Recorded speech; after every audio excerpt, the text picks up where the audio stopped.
50% बीमारी है कैरियर और 20% क्या हुआ, बीमारी झेलेगा। अब अच्छा तुम यहाँ पर बोल दो कितने % बच्चे कैरियर होंगे, 50%। कितने % बच्चे बीमारी झेलेंगे, मतलब अफेक्टेड होंगे वो। समझ में आ गई बात। अब आपको कैसा ही बोल सकता है, आपको कैसा ही बोल सकता है, जैसा बोलेगा वहाँ बैठाइए क्रॉस कीजिएगा, अपने मालूम हो जाएगा। बात समझ में आ रही है। ये तो थैलेसीमिया कैसे पहचानेंगे, किसको है किसको नहीं।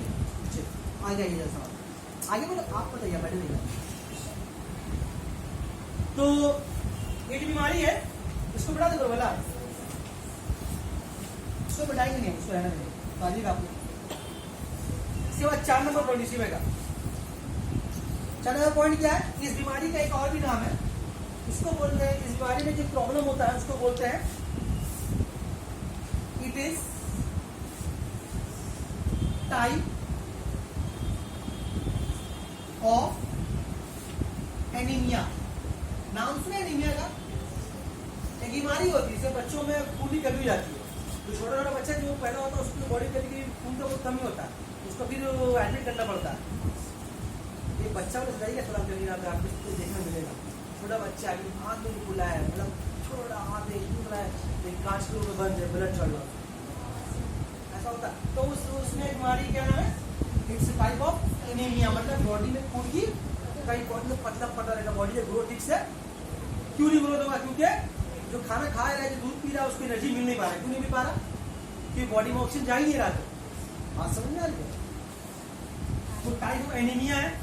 अच्छा, तो क्या करना पड़ेगा इस बीमारी का, अगर बीमारी ऐसा हो जाए तो क्या करना पड़ेगा बीमारी के अगर किसी को है, मान लीजिए कोई हमारे एनीमिया बैठा हुआ है, अल्लाह ना करे बैठा हो, मानेगा कोई अगर एनीमिया अगर आपके आसपास, क्या करना पड़ेगा उसको, क्या करना पड़ता है, उसको बार बार उसके बॉडी में ब्लड चढ़ाना पड़ता है, उसको बोलते हैं ब्लड ट्रांसफ्यूजन, फ्रीक्वेंटली देना पड़ता है। प्रॉब्लम हुआ जल्दी एडमिट करो, ब्लड चढ़ाओ। क्या ब्लड चढ़ाने की मसला है, हर ब्लड हर किसी को ढुका नहीं पाएंगे, ग्रुप भी देखना पड़ता है ना। आप लोग ब्लड ग्रुप बोले तो चेक तो करोगे आप लोग, तो फॉर्म भरेंगे डीसीए फॉर्म स्कूल में, अब लाइन से गए हैं मौलाना में, इसीलिए नहीं भर रहा। जो तो स्कूल से पढ़ रहा है हाई स्कूल में भर रहा होगा मौलाना में, डीसीएफ नहीं भरे फॉर्म आप लोग, तो ब्लड ग्रुप नहीं मांगा था, चलो आगे रहने दो, कैंसिल की बात cancel.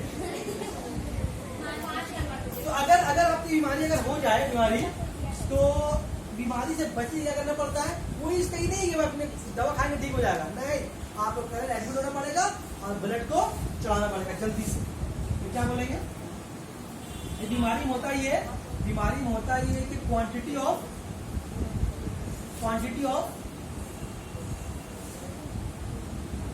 Iron is reduce, body में ऑक्सीजन कम हो जाएगा। कम होने के बाद क्या करना पड़ेगा, इसको फ्रीक्वेंटली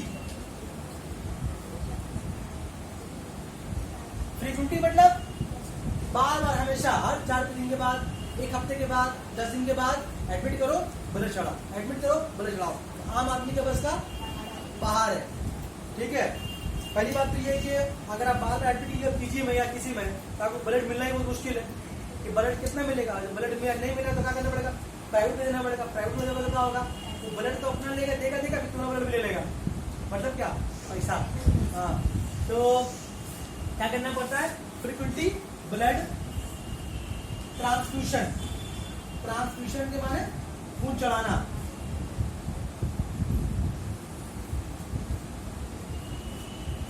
बीमारी क्या करना पड़ता है, फ्रीक्वेंटली ब्लड को ट्रांसफ्यूजन करना पड़ता है, मतलब बार बार खून को चढ़ाना पड़ेगा। बात समझ में आ रही है। अब लेकिन ये बार बार आप सोचिए किसी अगर यही है तो कितना पैसा वाला होगा, गरीब आदमी वाली होगा, गरीब आदमी ऐसी जरा। और अगर किसी पैसे वाले को भी अगर वो किया तो भी कितना बार एडमिट होगा कि बार बार ब्लड को ट्रांसफ्यूजन कराने से फिर प्रॉब्लम पैदा होता है बॉडी में। एक होता है बॉडी का अपना खून, तो वहां पे किसी का खून आप ले रहे हैं, खून तो ले रहे ठीक है हेमोग्लोबिन के लिए, अब साथ में खून क्या आ रहा होगा बता, तो कुछ आपको ऐसा चीज हो सकता है, तो हो सकता है। तो कभी कभी क्या होता है, मान लीजिए अगर आप मेरे बॉडी में खून, आपको खून ले रहे हैं, तो मेरे खून में हेमोग्लोबिन लगाओ और भी बहुत कुछ तैर रहा है ना, आपको नहीं पता, आप ले रहे हैं उसको, तो इससे प्रॉब्लम और भी पैदा होता है। क्या पैदा होता है प्रॉब्लम, अगर आप फ्रिक्वेंटली बार बार ब्लड ट्रांसफ्यूजन करवा रहे हैं तो उसे बीमारी होगी, उसको बोलते हैं आयरन ओवरलोड।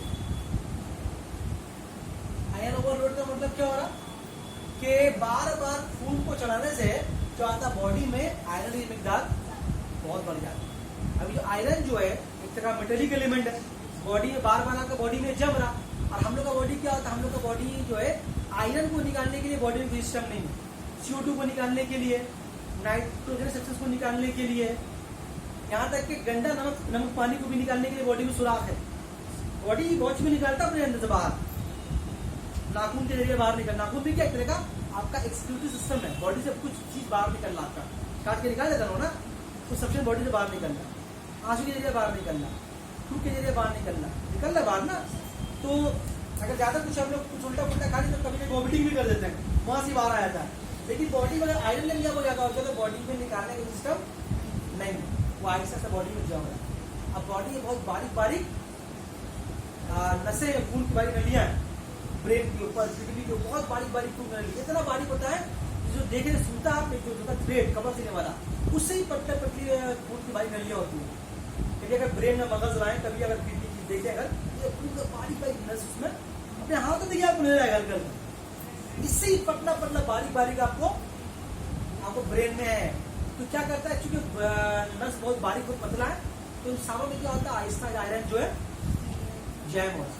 तो क्या हो रहा है, आहिस्ता आहिस्ता जो ये जो नली है एक महीना का बंद हो जाए। प्रॉब्लम क्या होगा, आपका दिमाग काम करना बंद कर देगा, आपका ब्रेन हैमर हो सकता है, या फिर क्या होगा, किडनी डैमेज हो जाएगा।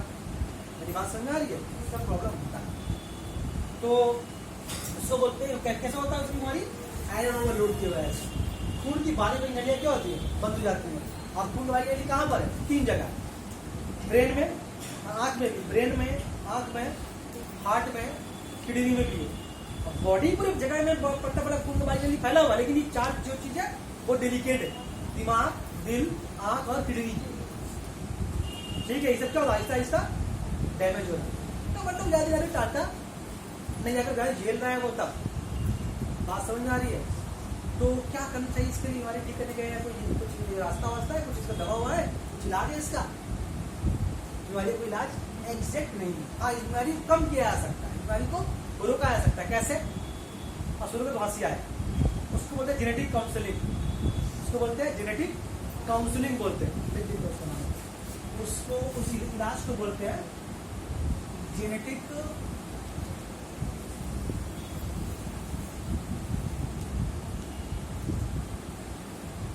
इलाज का नाम है जेनेटिक काउंसलिंग। क्या इसमें होता है, इसमें होता ये कि ऐसे लोगों की शादी ही ना कराई जाए जो थैलासीमिया है, या जो तस्मे कैरियर है, जो थैलासीमिया कैरियर है, उन लोगों की शादी ही ना कराई जाए।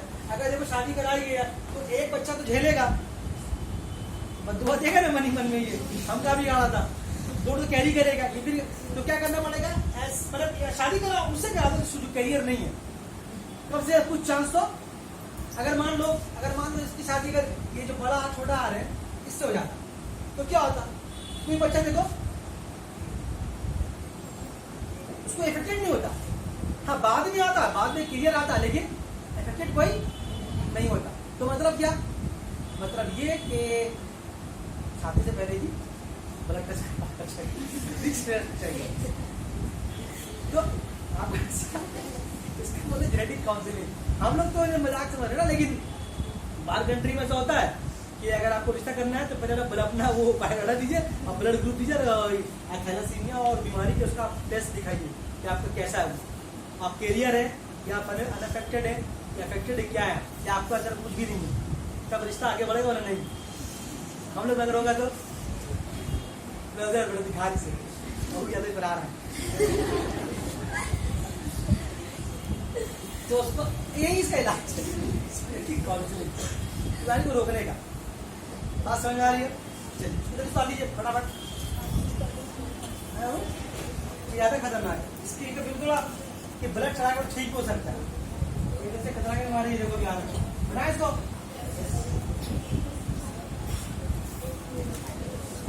जेनेटिक काउंसलिंग, साकिब याद रखिएगा,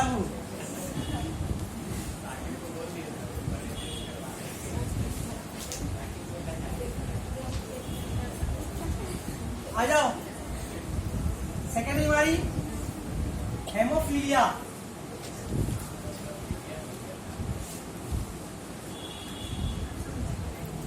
यही सब बीमारी ना आमतौर पर बाहर में ब्लड कैंसर के नाम से फेमस है। लोग बोलते हैं ब्लड कैंसर है, ब्लड कैंसर है, तो ऐसी बीमारी है। कुछ नहीं पता है, बोलिए जमाने बैठेगा, थैलेसीमिया जमाने बैठेगा नहीं, ब्लड कैंसर बोल दिया।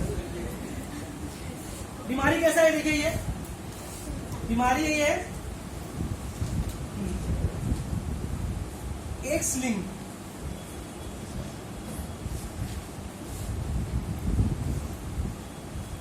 Recessive disease. एक्स लिंक मतलब ये बीमारी कहां पर होगा? एक्स क्रोमोसोम में। इसका मतलब कैसे बीमारी है ये? लिखा है ना 44A, 44A और एक्स वाई तक बीमारी कहां पर है? एलोसोम में, सेक्स क्रोमोसोम। इसने क्या लिखा? एक्स लिंक, या इसको ऐसा ही बोला जाता है, इसको बोला जाता है सेक्स डिजीज भी बोला जाता है।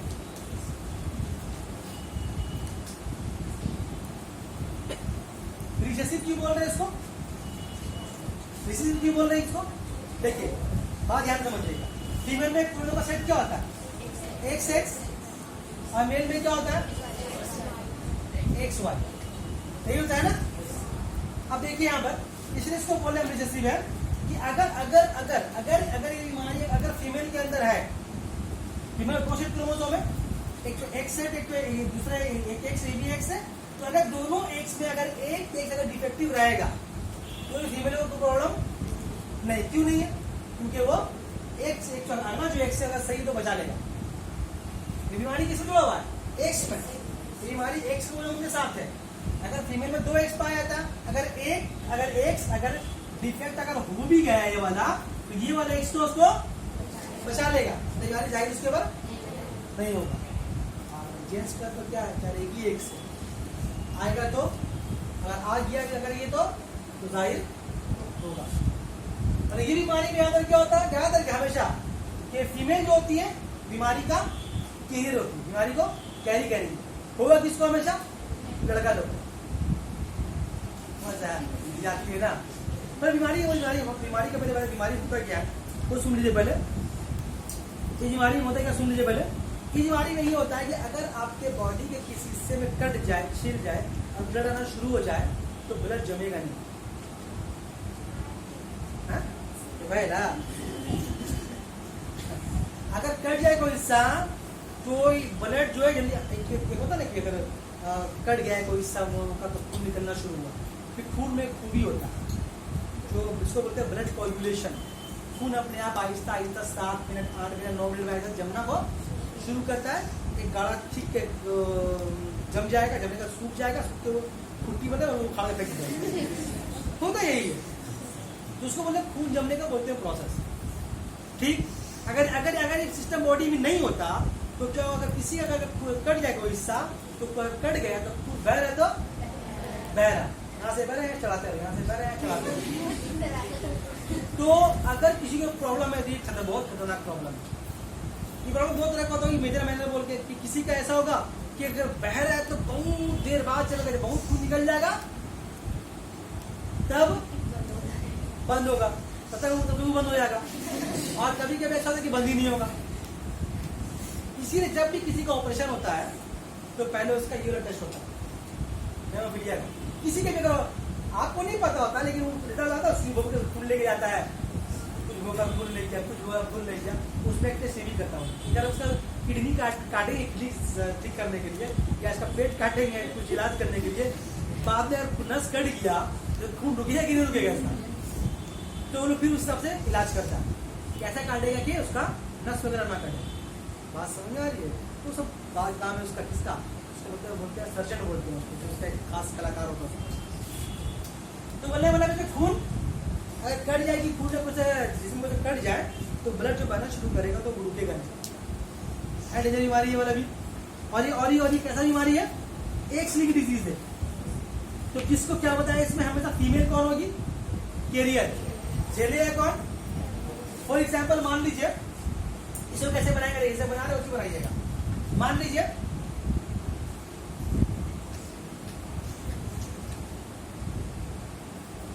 मतलब क्या है, तो फीमेल है, तो फीमेल, लेकिन उसमें एक जो है लाल जो बनाया डेंजर, बट डिफेक्ट है ये डिफेक्ट है। लेकिन ये जो बीमारी है इसमें जाहिर कभी नहीं हो, क्यों? क्योंकि ये वाले क्रोमोसोम तो ठीक है, हम संभाल लेंगे ठीक, बीमारी है, कैरी करेंगे। अच्छा, मान लीजिए अभी अभी क्या है, ये कौन है, ये कौन है, मेल कैसा है, नॉर्मल शरीर, कुछ नहीं पता उसको, बस इस तरह का खड़ी हुई। अब सुनिए क्या होगा। अच्छा, हम लिख दे रहे कौन है अफेक्टेड है, कौन आप समझ रहे हैं, ये कौन है कैरियर, ये कौन है नॉर्मल। चलिए मिलाइए इसको, एक से XY, फिर क्या होगा,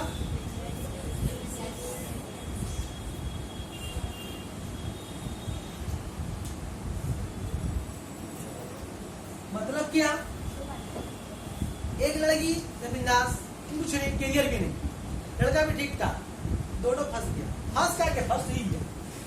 लड़की नॉर्मल तो कौन नहीं है, कैरियर है, एक तो ठीक है क्रोमोसोम है, तो इसको कुछ नहीं होगा। मतलब इसके 4 लड़के बच्चों में एक लड़की कैरियर भी नहीं होगी, बिल्कुल नॉर्मल आम बच्चों की तरह। एक लड़का वो भी नॉर्मल होगा, लड़की कैरी करेगी, ये डायन है जो बीमारी को आगे लेके। लड़का अगर कहीं ऐसा बच्चे को बहुत वायरल किया था, ए गिरेगा नहीं, ए आराम से चल, झटका लग गया, ए खेलने मजे दे, हाँ वैसे ही करता थे बच्चों को, ये गिर गया, चोट लगा, चला आया, लोग खून बह रहा, तो अलग टेंशन। बात समझ में आ रही है? अच्छा, अब मान लो अगर ऐसा हो गया, मान लो अगर ऐसा हो गया,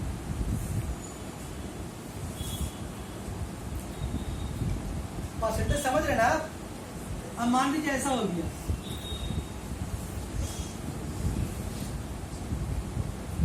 इसमें फीमेल कैरियर है, तो बहुत खतरनाक कैसे हो जाएगा, बहुत खतरनाक। ये क्या होगा बोलिए तो, एक X उस X से, फिर एक बार ये वाला X उस Y से,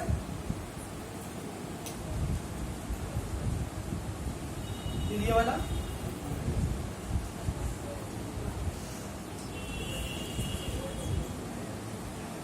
अब ये केस बहुत डेंजर होगी, तो बच्चा बचेगा ही नहीं,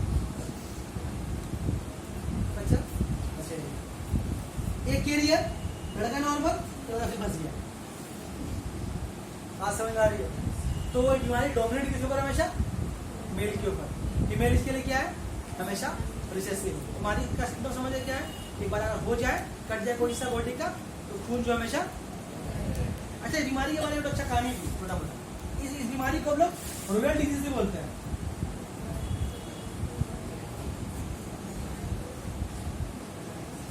बीमारी रोयल डिजीज क्यों बोलते हैं? रोयल मतलब शाही बीमारी।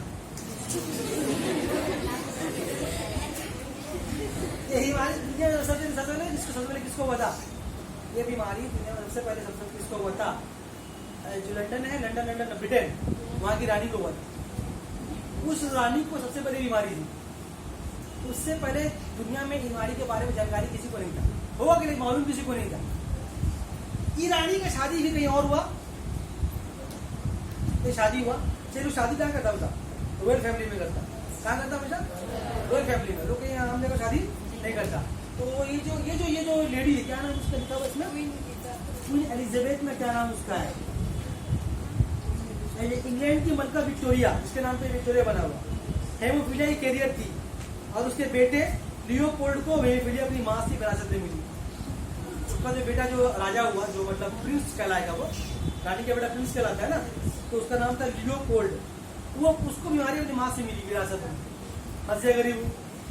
तो मलका विक्टोरिया की दो बेटियां भी थी, एलाइस और बैटलस। ये इस बीमारी की कैरियर बनी। मतलब क्या हुआ, लड़का झेल लिया, दो लड़की जो हुई वो बनी कैरियर, और खुद उनके बेटियों के शादियां स्पेन में, जर्मनी में, रूस के शाही खानदानों में हुई। इस तरह से बीमारी दुनिया के मुख्तलिफ मुल्कों में फैल गई। मतलब क्या हुआ, अगला शाही खानदान को भी बीमारी दे दी। उस वक्त सिर्फ कहां पर था, क्वीन एलिजाबेथ के अंदर था। बेटा को हुआ तो बेटी गहरे बनी, बेटी अमीर थी, दौलतमंद थी, शादी हो गया, चुनाव लड़ाई खानदान में, अब तो किया और फंस गया। समझ आ रही है? तो ये बीमारी सबसे पहले कहाँ शुरू हुई? उस खानदान में जो रॉयल फैमिली थी इंग्लैंड की, इसीलिए नाम क्या पड़ा इसका? Royal disease. इस बीमारी का एक और भी नाम, उसको बोलते हैं ब्लीडर डिजीज। ब्लीडर माने क्या होता है? ब्लीडर माने खून का बहना, ब्लीडर माने खून का बहते रहना।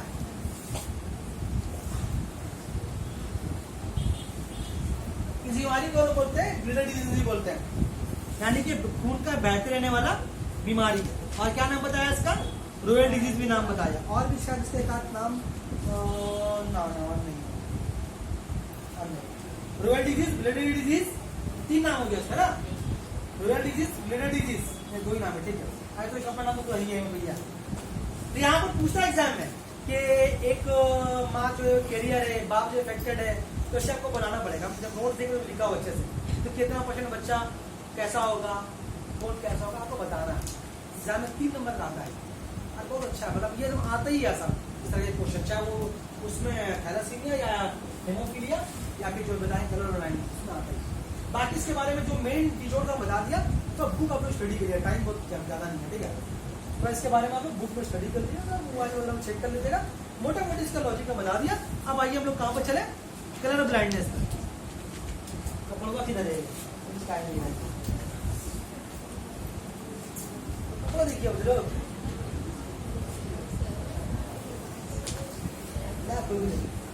बेटा इसको तो लिखना है उसको। अच्छा, कलर ब्लाइंड नीचे लिख रहा मैं, उसी में आ गया था, बोला नहीं है क्या लिखे?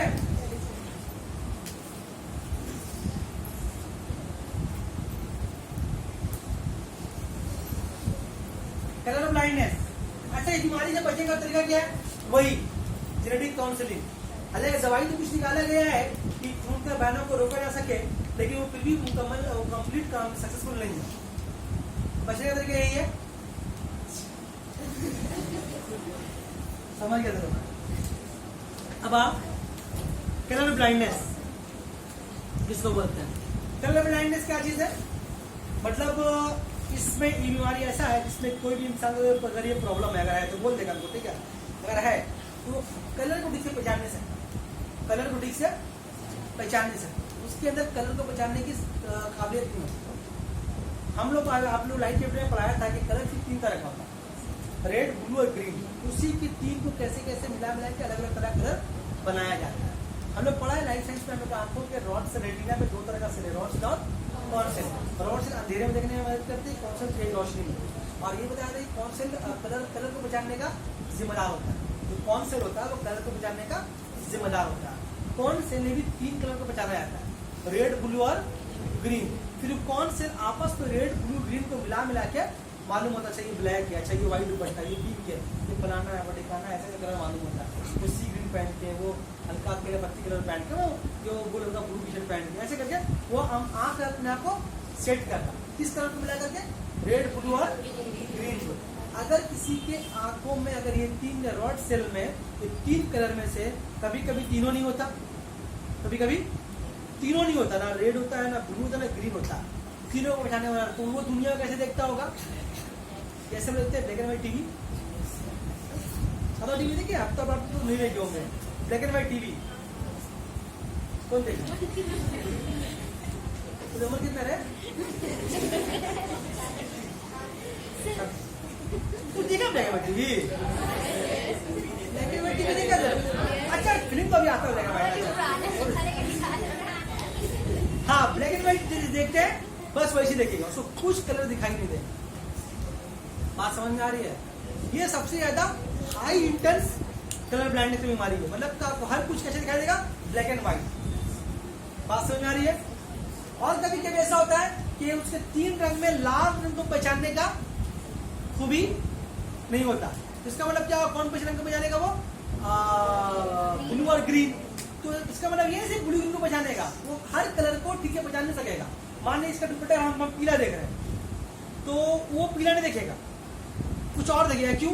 ये जो पीला दिख रहा है वो किसको कैसे दिख रहा? वो रेड, ब्लू, ग्रीन को आपस में मिक्स करने से। तो रेड तो मिक्स नहीं हो रहा, रेड तो है नहीं उसकी आंखों में, तो ये पीला उसको हम लोग पीला नहीं दिखेगा। आपको पीला दिख रहा है आप लोगों को? ऐसे भी नहीं दिख रहा है, किसी के लिए पत्ती दिख रहा है, मतलब कुछ अजीब दिखेगा। सिर्फ बैगन देखेंगे, बैगन अगर हम लोग देखेंगे तो हम लोग बैगन बैगन दे देंगे, पर्पल कलर का देखेगा, डीप पर्पल, वो देखेगा तो कुछ और रंग का दिखेगा, उसको कलर दिखेगा लेकिन कुछ और कलर दिखेगा। क्यों? क्योंकि उसके आंखों में रेड कलर को पहचानने का काबिलियत नहीं है, या उसके अलावा उसका रेड ठीक है, ब्लू कलर उसके आंखों में नहीं है, तो फिर उसको और प्रॉब्लम होगा, मतलब वो फिर वो देखने में उसका बड़ा मसला है। ठीक, तो ये ऐसा ज्यादा नहीं होता, दुनिया में बहुत कम होता, लेकिन फिर भी होता है। आपको आबादी में एक आदमी मिल ही जाएगा, 10-15 आदमी में एक आदमी इस तरह का मिल जाएगा, लेकिन बोलेगा नहीं कि हमको बीमारी है। सर कपड़ा देके बजाना, कहाँ पहनता करी बार बार। तो ऐसे आदमी को देखने में बड़ी परेशानी से कलर को पहचान नहीं सकता। और सारे कहानी सेम ऐसे ही, ये भी तुम्हारा कैसा डिजीज है लिख दे रहे हम, क्योंकि सब एक ही ऐसा कहानी है। ये भी एक स्लिंग डिजीज है, इसे भी क्या होता है, फीमेल कैरियर होगी और झेलेगा कौन, मेल। सारे कहानी सेम ऐसे ही। अगर इसी अगर मान लें ये जो फीमेल है ये कलर ब्लाइंडनेस की कैरियर है और ये नॉर्मल आदमी है, कुछ नहीं है, सब कुछ अच्छे से देख रहे हैं। हुआ एक बच्चा कैसा हो गया, जो बच्चा ठीक रहेंगे, एक बच्चा बीमारी झेलेगा, उसको सब बीमारी आ गया, उसका आया कहाँ से, माँ के तरफ, ये आगे बढ़ाएगी, तुम लोग आसरा गाड़ी है। तो ये सिर्फ हम डिटेल नहीं बता रहे हैं बना के तरह से, जो कहानी वही कहानी यहाँ भी है। ये भी एक स्लिंग डिजीज है, ये भी एक स्लिंग डिजीज है, ये भी रिसेसिव डिजीज है, ये भी रिसेसिव डिजीज है। इसका 3 नाम था, इसका बस एक ही नाम। बात समझ आ रही है? बाकी अगर बुक की तरह आप लोग घाट के देख लीजिएगा, टाइम भी हो गया, 2:30 हो गया और खत्म नहीं हुआ, 3 टर्म और भी है, तो ऐसा बोलेंगे ज्यादा कुछ बोलेंगे नहीं।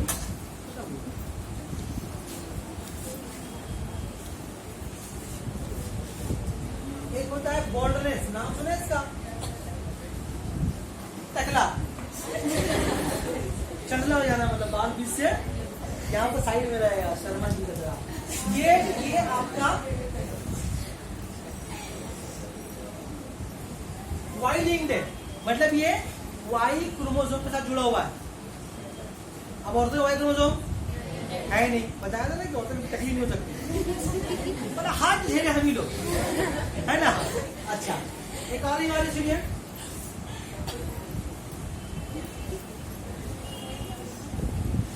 हाइपर ट्राइकोसिस, ये भी कैसा डिजीज है, ये भी वाई लिंक्ड है। क्या होता है बीमारी में, कान में कुछ लोग ऐसे होते हैं, कान में मोटा मोटा बाल है, कान दूग रहा है, यहाँ वहां दूग रहा है, यहाँ भी कान में भी नहीं देखा, देखा होगा, मिल जाएगा तुम आगे, तो मिल ही जाता है, देखिएगा, देखते हुए जाकर मिल जाएगा। तो इसको बोलते हैं हाइपर ट्राइकोसिस, ये भी क्या डिजीज है,